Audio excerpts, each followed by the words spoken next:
తర్వాత ఈ ప్రభుత్వం అధికారంలోకి వచ్చిన తర్వాత మరీ దాన్ని మరోసారి దర్యాప్తు చేయాలనే ఉద్దేశంతో ఆ రోజు ఉన్న అధికారులు సరిగా దర్యాప్తు చేయలేదని చెప్పి దర్యాప్తుకు ఆదేశించడం జరిగింది. ఈ దర్యాప్తులో ఓన్లీ వైఎస్ఆర్సీపీ కార్యకర్తలనే చాలా మందిని, అంటే దాదాపు 90 మందికి పైగా ఈ కేసుల్లో ఇరికించడం జరిగింది.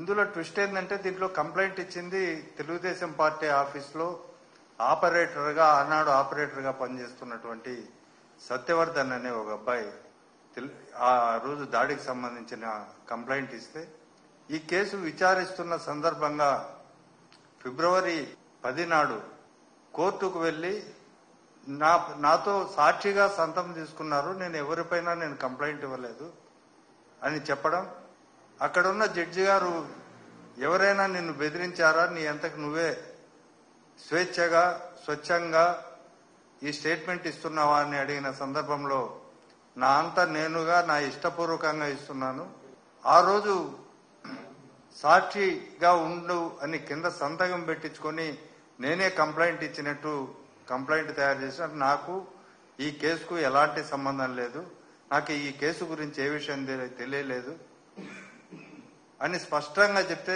జడ్జి గారు ఆ స్టేట్మెంట్ ను రికార్డు చేయడం జరిగింది. అయితే వంశీని ఈ కేసు వీగిపోతుందనే ఉద్దేశంతో వంశీ పైన ఎలాగైనా కక్ష తీర్చుకోవాలని, తర్వాత దీంతో రెచ్చిపోయి మేం పెట్టిన కేసులు కూడా ఎలా వీగిపోతున్నాయనే ఉద్దేశంతో వాళ్ళ కుటుంబ సభ్యులను తెలుగుదేశం పార్టీ వారి ద్వారా పోలీసుల ద్వారా భయభ్రాంతులకు ఒకవైపు గురి చేస్తూనే వాళ్ళకు ప్రభుత్వంలో ఉద్యోగాలు కల్పిస్తామని, తర్వాత ఇంకా అనేక ప్రలోభాలకు గురిపెట్టి వాళ్ళ సత్యవర్ధన్ వాళ్ళ బ్రదర్తో 12వ తారీఖు కంప్లైంట్ తీసుకోవడం జరిగింది. ఆ కంప్లైంట్ లో కూడా అంతా హియర్సే, నా తమ్ముడిని పలానోళ్ళు తీసుకుపోయారంట, నాకు పలాని వాళ్ళు చెప్పారు, ఇతన్ని హైదరాబాద్కు తీసుకుపోయినారని చెప్పి 12వ తేదీ స్టేట్మెంట్ లో చెప్తారు. తర్వాత దీంట్లో విచిత్రం ఏమంటే 13వ తేదీ ఉదయమే 5 గంటల తర్వాత వల్లభనేని వంశీ గారి ఇంటికి వెళ్లి పోలీసులు అరెస్టు చేస్తే నాకు ఎఫ్ఐఆర్ ఇవ్వండి అని అడిగారు వల్లభనేని వంశీ గారు. ఎఫ్ఐఆర్ గాని వాళ్ళ దగ్గర ఏది లేక అప్పటికప్పుడు వాళ్ళ ఇంట్లో కూర్చొని 47(1) BNSS ప్రకారం క్రైమ్ నంబర్ 86/2025గా మీ కేసు రిజిస్టర్ చేసినామని చెప్పి దీన్ని అక్కడికక్కడే రాసి అతనికి ఇవ్వడం జరిగింది. ఇక్కడ ఒక ప్రధానమైన ప్రశ్న తలెత్తుతుంది. ఎందుకంటే ఇందులో కంప్లైంట్ ఇచ్చిన వ్యక్తి వాళ్ళందరూ పరోక్షంగా తెలుసుకున్న వాళ్ళు, వాళ్ళ కుటుంబ సభ్యుల ద్వారా స్టేట్మెంట్లు రికార్డ్ చేశారు. సత్యవర్ధన్ అనే అతను కేసు విత్డ్రా చేసుకున్నట్టు చెప్పారు. సత్యవర్ధన్ ని వైజాగ్ లో కిడ్నాప్ చేసి ఉంటే వంశీ అనుచరులు మేము అతన్ని రెస్క్యూ చేశామని పోలీసులు ఒక కథ అల్లి 13వ తేదీ ఉదయం 7 గంటలకి వైజాగ్ లో రెస్క్యూ చేసినట్టు, అతన్ని కిడ్నాపర్ల నుంచి అని చెప్పి ఆ స్టేట్మెంట్ ఒకటి రికార్డ్ చేయడం జరిగింది. ఆ సందర్భంగా అతన్ని లాక్కుపోతున్న దృశ్యాలు మీరు ఒకసారి టీవీలో చూస్తే, ఆ సీసీటీవీ ఫుటేజ్లు రిలీజ్ చేస్తే మీకు స్పష్టంగా కనిపిస్తుంది అతను స్వచ్ఛంగా పోలీసులకు లొంగిపోకుండా పోలీసులు ఈడ్చుకుపోతున్న దృశ్యాలు మీరు స్పష్టంగా చూడొచ్చు దీని ద్వారా.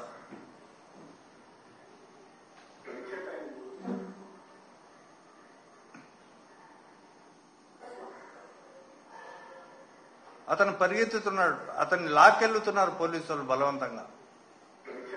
ఇది స్పష్టంగా కనిపిస్తుంది. ఇది ఒక అంశం. 13వ తేదీ ఉదయం అరెస్టు చేసినప్పుడు ఆయనకు నోటీస్ ఇవ్వడం ఒక అంశం అయితే, 13వ తేదీ ఉదయం 7 గంటలకు అతన్ని పోలీసు వాళ్ళు అదుపులోకి తీసుకుని వైజాగ్ నుంచి విజయవాడకు తీసుకురావడం. ఎప్పుడో మనకు తెలుసు ప్రయాణం ఎంత దూరం పడుతుందో. ఉదయం వంశీని అరెస్టు చేసినప్పుడే వాళ్ళు ఏ సెక్షన్ల కింద కేసులు పెట్టినామని చెప్పి దీంట్లో స్పష్టంగా పేర్కొన్నారు ఈ నోటీసులో.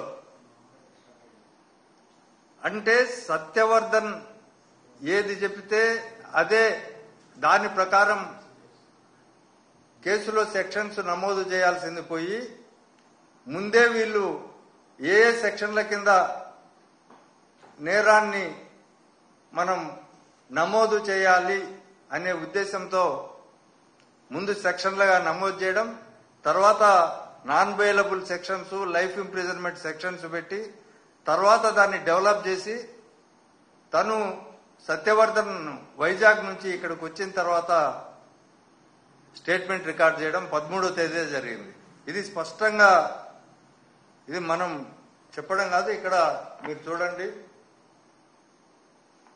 Date of witness examination 13/2/2025 Madduri Satyavardhan 1 గంటకు 1:30 మధ్యలో విజయవాడకు వంశీ గారిని తీసుకొచ్చినట్టు చెప్తారు. అతనికి ఒక నోటీస్ తప్ప ఎందుకు అరెస్ట్ చేస్తున్నామన్న అరెస్ట్ కార్డు కానీ వాళ్ళ కుటుంబ సభ్యులకు తెలియపరచడం కానీ ఏ నేరంలో తీసుకొస్తామని కానీ తెలియకుండా ఇక్కడికి వచ్చిన తర్వాత కూడా 4-5 పోలీస్ స్టేషన్లు తిప్పి తర్వాత పొలిటికల్ రాజకీయ పార్టీల్లో ఉన్న వాళ్ళ ప్రభుత్వంలో ఉన్న చంద్రబాబు, లోకేష్, తర్వాత డీజీపీ గారు, తర్వాత మిగతా వాళ్ళంతా చర్చించి ఈ కేసును ఎట్లా ముందుకు తీసుకుపోవాలి అని ఓ ప్రత్యేకమైన ప్లాన్ చేసి ఆ రోజు రాత్రి 11:45 రిమాండ్ రిపోర్ట్ ఇస్తారు. ఎవరికి? డిఫెన్స్ కౌన్సిల్ అడ్వకేట్ గారికి. ఉదయం అరెస్ట్ చేస్తారు, రాత్రి 11:45 అంటే 11:30 కోర్టుకు ప్రొడ్యూస్ చేసి 11:45 ఇచ్చి తర్వాత ఎఫ్ఐఆర్ 12 గంటలకు ఇస్తారు. అంటే దీని అర్థం ఏంటంటే ఇదంతా కుక్డప్ స్టోరీ.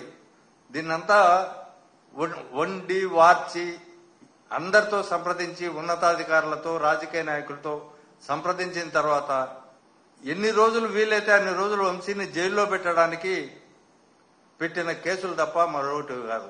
ఎందుకంటే సత్యవర్ధన్ అక్కడ జడ్జి ముందరనే నాకు ఈ కేసుకు ఎలాంటి సంబంధం లేదని చెప్పిన తర్వాత కోర్టులను అపహాస్యం చేస్తూ, రాజ్యాంగాన్ని అపహాస్యం చేస్తూ, న్యాయ ప్రక్రియను కూడా పక్కదోవ పట్టించే పద్ధతుల్లో అతనితో మరో స్టేట్మెంటు రికార్డు చేయించి వల్లభనేని వంశీ పైన మరో కేసు పెట్టి లోపలికి పంపించే దుష్ట సాంప్రదాయానికి వీళ్ళు తెరదీసినారు. ఇదంతా చంద్రబాబు, లోకేష్ చెప్పినట్లే పోలీసు వాళ్ళంతా స్క్రిప్ట్ రాస్తున్నారు.